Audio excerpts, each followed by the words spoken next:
Well, you don't remember a lot when you're 4 years old, but I do have certain vivid memories, and one of them was waking up to the sirens when bombers were coming in. I can still hear the drone of bombers, and if a siren comes on now, I still sort of give a little shudder. And I remember playing around in amongst the war debris and bits of broken bombs and things sticking around. And I remember the journey out of Germany. When we got out of Germany, came back to England with my mother and brother, and I remember vividly driving in a jeep, being driven in a jeep by soldiers through the Ardennes, and there were just hundreds of burnt out tanks and things which you were just driving around, and so it was a few vivid memories. They're arriving back in England, which seemed like a totally different land, different universe. I was always sort of interested in the outdoors, and I was a very keen bird watcher, and I had my first sort of expedition on my own was to the Cairngorms, walking over the Cairngorms and bird watching there, and so I had a sort of love for the outdoors, and but I was just felt that bird watching was great, but I just wanted a little bit more excitement, something a little bit more excitement, and it was when I was coming back from my Cairngorm holiday that I was thumbing through a youth hostel magazine. And there were some pictures of people climbing on the local sandstone rocks near Tunbridge Wells. So I thought, oh, wow, that's interesting. Climbing there, I'll have a look and see what's happening. So I went one weekend and met some climbers there, and sort of begged at the end of a rope, and I found that to my delight, I was had a facility for it, and really enjoyed it, and so that was the end of it, and never stopped after that. It was basically all I had to climb on for quite a long time, because getting away to Wales Peak District or wherever was pretty difficult in those days. But so I just loved it, and I still do actually. I really enjoy going back to it, and I've popped back every now and then on odd occasions, and once or twice, done one or two terrific routes. Which, I was talking to Rab the other day, and he said, you must mention about Craterette. He said it's one of the great outcrop routes, and so it's true. There are some fantastically good bits of climbing there, which there's hold up to anywhere really. I did quite a lot of decent routes really, no sort of mind-blowing routes or anything, but at the time they were quite hard, and people tend to forget the awful gear we had in those days, and I was still threading slings around pebbles and inserting pebbles in cracks rather than having a decent rack of nuts, which has made life so different, so much easier. The routes we did on them, Mott, and had good times doing those, and I remember particularly a good spell of where I climbed with Dave Alcock, where we did quite a lot of really good routes on Suicide Wall, which were fantastic. And once again, we were climbing from the ground upwards, not cleaning routes, so you inevitably you were using a little bit of aid sometimes, just putting a nut in or something and hanging on it, and just to clean the rock ahead of you. We didn't. Nowadays, of course, you'd add down, clean everything thoroughly, and then climb it, which no doubt would be achieve a better end. But it wasn't. It was a little bit more adventurous climbing from the ground upwards. Good memories, yeah, I had lots of good memories, but also lots of bad memories as well. I mean, I never really had any sort of permanent climbing relationships. So they were sort of, just the odd climbing for a few days with someone and then someone else, and so it was always. I missed out on a lot of opportunities when I felt I could have been climbing and I just had no one to climb with, no partner really. So I remember being quite frustrated then, and then I also had, I remember, a bad time when I had glandular fever, and that really knocked me down for a long time. So. But the good times, yeah. I mean, the good times were really, 1959 was the sort of when it's sort of really one of the best memories. When it opened out all the sort of the hard climbing of the day, the Joe Brown, Don Williams routes and things were being climbed for the first time, and you could say, well, I have to do the third, the fourth ascent of this and that and the other. There were that few ascents in those days, and it was a very exciting time when you felt you were breaking into the scene, really. Yeah. Well, we were staggered really that such a huge crag with with obvious features and lines like that had remained. Undiscovered, and we could hardly believe it really. At first we thought, well, the rock must be terrible or something, and to some extent the route we chose first to do proved the point that it was pretty bad, but it was a superficial looseness which in fact was untrue. We found out later that the rock is basically sound and provided superb climbing. But we were utterly gobsmacked when we sort of peered over the edge and saw it for the first time, and scrambled down with difficulty because there were no path or anything in those days, and we managed to get down to the sea level, and the tide was out, and we scrambled out to some little scurries way back to have to view the crag, and it was we just thought, blimey, there's bags of climbing to be done here. I think it was much more a natural progression in those days. When I was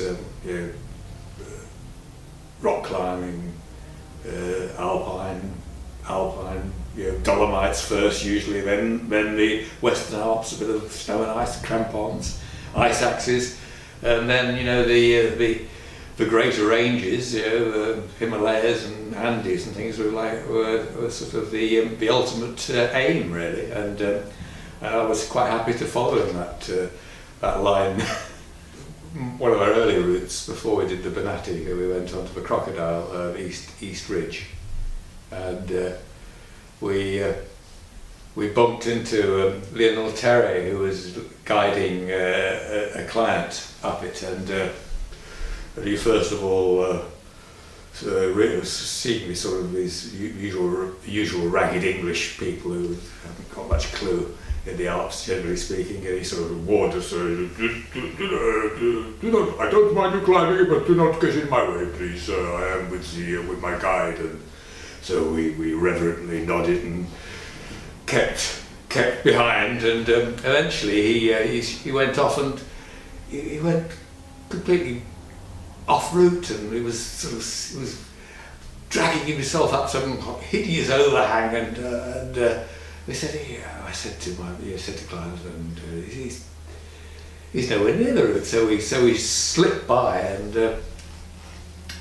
he eventually realised he was off route and abseiled down, and by that time there was a monumental storm blew up, and we realised that it was really quite dangerous, and so we left some etriers and left a rope for him to get down so that he could get off the mountain quickly from this electrical storm, and he was grateful for that, and actually made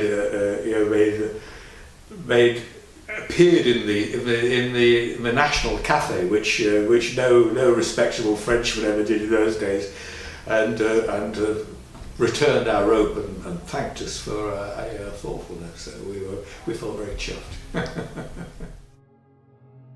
Well, I mean, it's always been my sort of dream to climb in the Himalayas. You know, I read all the literature and, you know, all these fine expeditions going into these, you know, remote areas with great, you know, long march-ins and through jungles and God knows what. And so I was, you know, really quite excited at the thought of going to the Himalayas, and having climbed with Chris a lot and being a friend with him, eventually when expeditions to the Himalayas became a possibility after a long period when they were forbidden because of wars and political problems, I was in the right place and with knowing the right people, and had the immense excitement of going to Annapurna, which Annapurna South Face, attempting, you know, what was at the time, you know, the first time attempting to climb a mountain which had already been climbed by the French,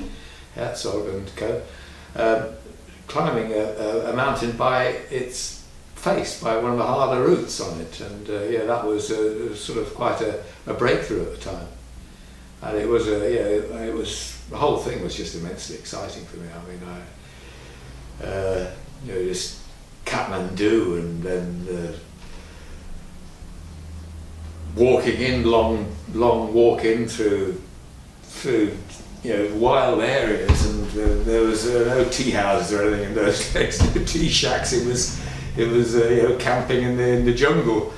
So it was fantastic.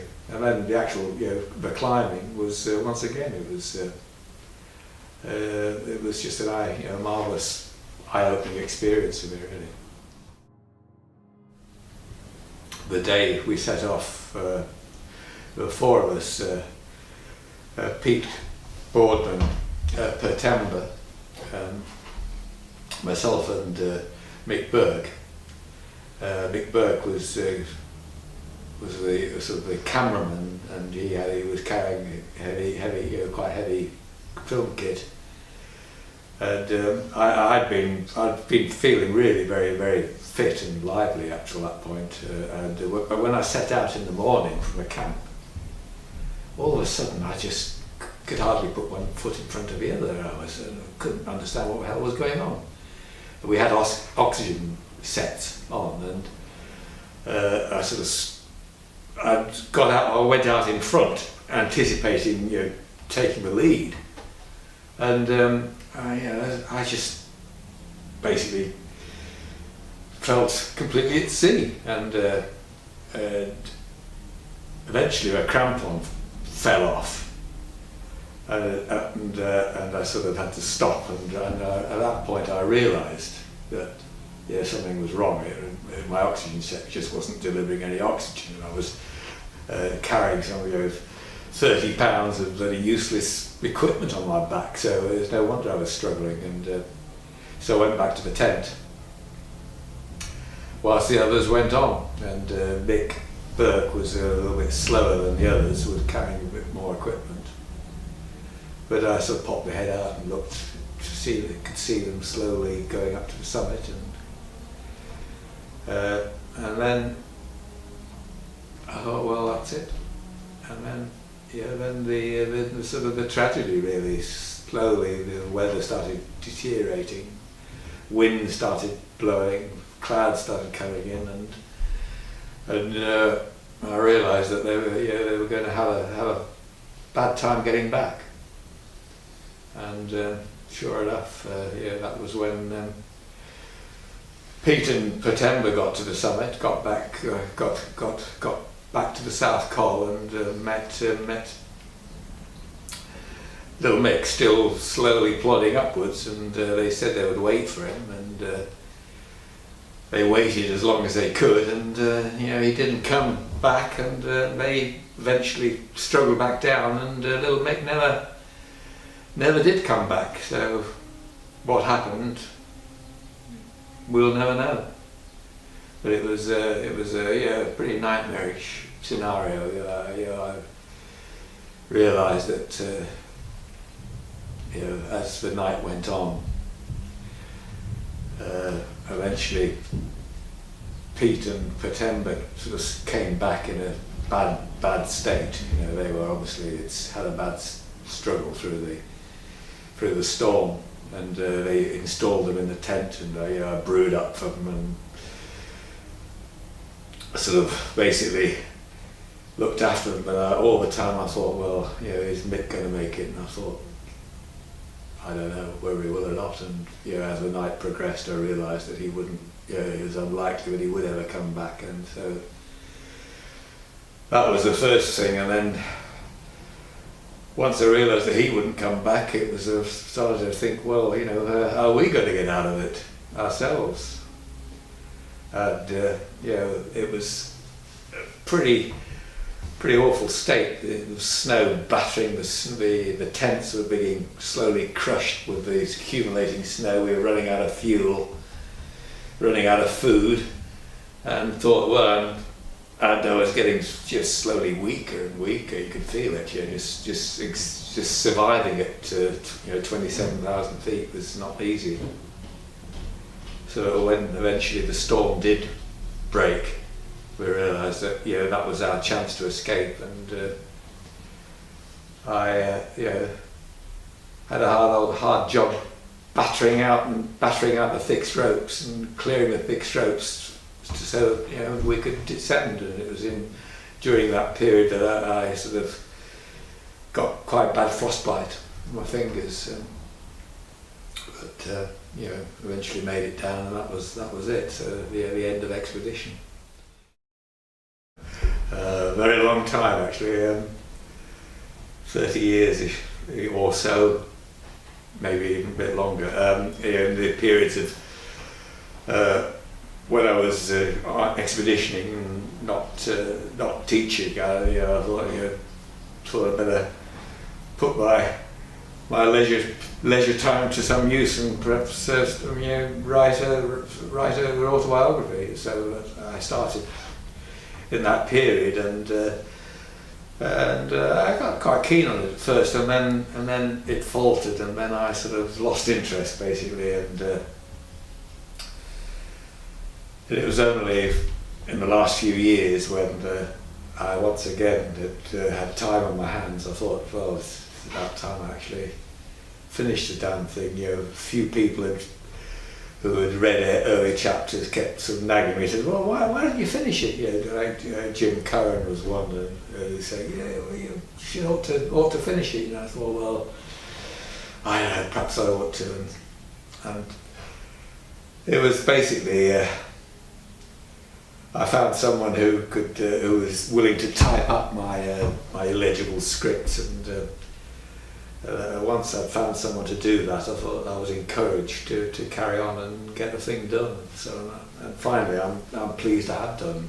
It was a bit of a sort of millstone around my neck for ages. I felt a bit guilty not getting the damn thing finished. Yeah, I mean it's I've been climbing now for over 50 years, and in that time I've seen a hell of a lot of changes, and climbed with vast numbers of different people, and that's been one of the great joys of climbing, is actually meeting all these people, and going all over the show, climbing different things, different rocks, different places, America, Australia, South Africa. I mean, it's quite interesting talking to people in America. They say, hey, have you climbed there? So we say, yeah, we've climbed there. Ram and I have probably climbed in more places in America than most Americans. It's fantastic to think of all the places we have been to, and I just love it. And climbing has changed a hell of a lot, but in essence, it's the same. You're on a boulder problem 50 years ago, or tomorrow, you know, it's exactly the same, and you know, and the joy you get from it is just the same, and it's you know, moving well over a bit of rock still gives me the same excitement as it did, you know, 50 years ago.